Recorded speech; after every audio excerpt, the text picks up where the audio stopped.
Hello everyone, how are you all. जब भी हम किसी क्रिमिनल केस की बात करते हैं तो उसमें एफआईआर का जिक्र ज़रूर आता है। क्या होती है एफआईआर, किस प्रकार से एफआईआर दर्ज करवाई जाती है, एफआईआर दर्ज करवाते वक्त हमें किन किन बातों को ध्यान में रखना चाहिए, और सबसे इम्पोर्टेंट बात, यदि हमारी रिपोर्ट पर पुलिस एफआईआर दर्ज नहीं करती है तो हम किस प्रकार से अपनी रिपोर्ट एफआईआर के रूप में दर्ज करवा सकते हैं। एफआईआर को हिंदी में कहते हैं प्रथम सूचना रिपोर्ट।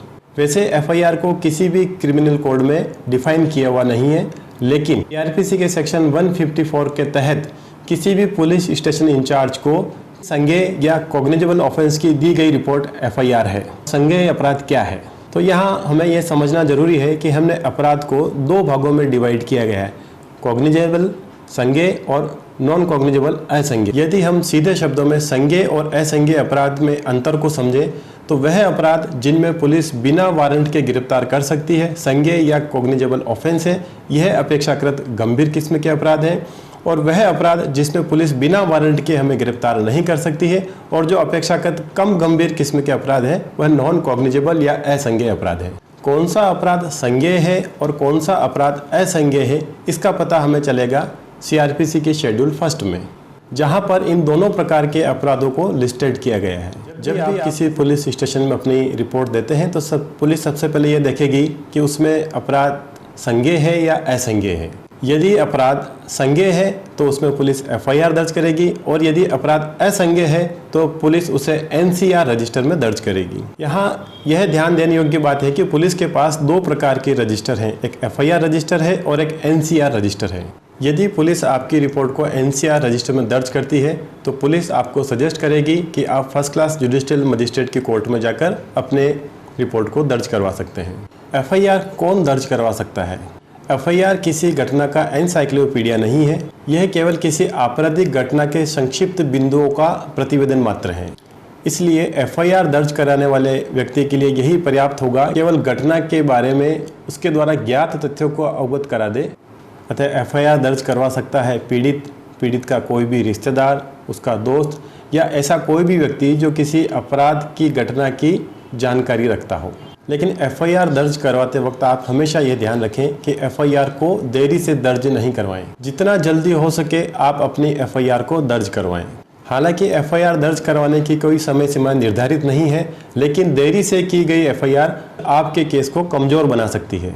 इसलिए आपराधिक केस की दृष्टि से एफआईआर को जल्दी दर्ज कराना ठीक रहता है। लेकिन यदि कभी आपको देरी से एफआईआर करवानी पड़े तो उस देरी का कारण एफआईआर में जरूर स्पष्ट किया जाना चाहिए। आप अपनी एफआईआर पुलिस को लिखित अथवा मौखिक दोनों ही रूप से दे सकते हैं। यदि आप मौखिक रूप से अपनी एफआईआर पुलिस को देते हैं तो संबंधित अधिकारी उस रिपोर्ट को लिखेगा और लिखने के बाद उसे आपको पढ़कर सुनाएगा, ताकि आप यह संतुष्टि कर सकें कि आपने जो रिपोर्ट बताई है वो ही वास्तव में लिखी गई है। जब भी किसी कंप्लेनेंट द्वारा पुलिस में एफआईआर दी जाती है और पुलिस द्वारा उस एफआईआर को दर्ज कर लिया जाता है तो ऐसी स्थिति में उस कंप्लेनेंट को एफआईआर की एक प्रति निःशुल्क दी जाती है। कंप्लेनेंट को एफआईआर की एक कॉपी फ्री ऑफ कॉस्ट दिया जाना कानूनन आवश्यक है। ऐसी निःशुल्क कॉपी प्राप्त करना कंप्लेनेंट का राइट है और इसे दिया जाना पुलिस की ड्यूटी है। यदि कभी कोई आपराधिक घटना किसी अन्य पुलिस थाना क्षेत्र में घटित हुई है और उसकी रिपोर्ट आपने किसी अन्य थाना पुलिस को दे दी है, तो क्या ऐसी स्थिति में पुलिस आपकी रिपोर्ट दर्ज करने से मना कर सकती है? यहाँ यह बहुत ही इंपॉर्टेंट बात है कि कोई भी पुलिस टेरिटोरियल जुरिडिक्शन के आधार पर एफआईआर दर्ज करने से मना नहीं कर सकती है। ऐसी स्थिति में पुलिस 0 एफआईआर दर्ज करेगी और उस रिपोर्ट को संबंधित पुलिस थाना को प्रेषित करेगी। इस बात का हमेशा ख्याल रखें कि जब भी आप किसी पुलिस स्टेशन पर अपनी रिपोर्ट प्रस्तुत करते हैं तो उसकी रिसीव्ड कॉपी आप जरूर लें, क्योंकि अगर पुलिस उस रिपोर्ट पर कोई कार्रवाई नहीं करती है तो वह रिसीव्ड कॉपी आपको आगे की कार्रवाई में लाभ देगी। आपने अपनी रिपोर्ट पुलिस को दी और पुलिस ने ना तो उसमें कोई एफआईआर दर्ज की और ना ही उस पर कोई आगे कार्यवाही की, तो ऐसी स्थिति में आप संबंधित पुलिस अधीक्षक या उससे उच्चतर पुलिस अधिकारियों को भी शिकायत कर सकते हैं। यदि फिर भी पुलिस कोई कार्रवाई नहीं करती है और आप पुलिस की कार्रवाई से संतुष्ट नहीं हैं, और यदि कोई मामला ऐसा है कि जो किसी महिला से संबंधित है अथवा किसी अनुसूचित जाति जनजाति से संबंधित है, तो आप इनसे संबंधित आयोग को भी इसकी शिकायत कर सकते हैं। इतने प्रयासों पर भी यदि पुलिस कोई कार्रवाई नहीं करती है तो आप न्यायालय की शरण भी ले सकते हैं। सीआरपीसी के सेक्शन 156 के सब क्लॉज 3 के तहत आप संबंधित कोर्ट में अपनी कंप्लेंट पेश कर सकते हैं। जहां पर कोर्ट आपको सुनेगी और सुनने के बाद संबंधित थाना क्षेत्र को निर्देशित करेगी कि आप इसमें एफआईआर दर्ज करें और इन्वेस्टिगेशन करें। हो सकता है कि कभी आपके कंप्लेंट पर कोर्ट पुलिस को एफआईआर दर्ज करने के लिए निर्देश दे अथवा उनसे जांच रिपोर्ट मंगवा लें।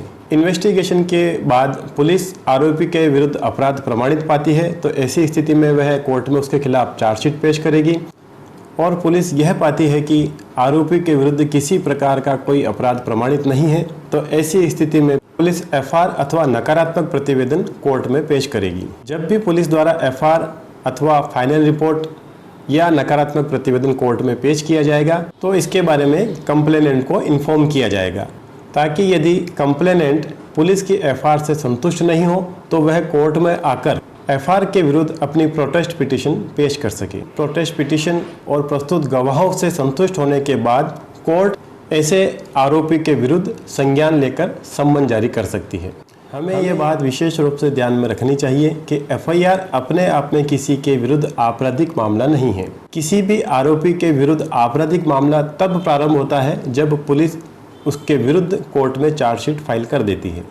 तो फ्रेंड्स, ये थी एफआईआर से संबंधित सारी बातें। अगर आपको हमारा यह वीडियो अच्छा लगा हो तो हमारे चैनल को सब्सक्राइब कीजिए, लाइक कीजिए, शेयर कीजिए और आप चाहते हैं कि हम किसी पर्टिकुलर लॉ टॉपिक पर ऐसे ही और वीडियो बनाएं तो आप हमें कमेंट सेक्शन में भी सुझाव दे सकते हैं। Thanks for watching. धन्यवाद।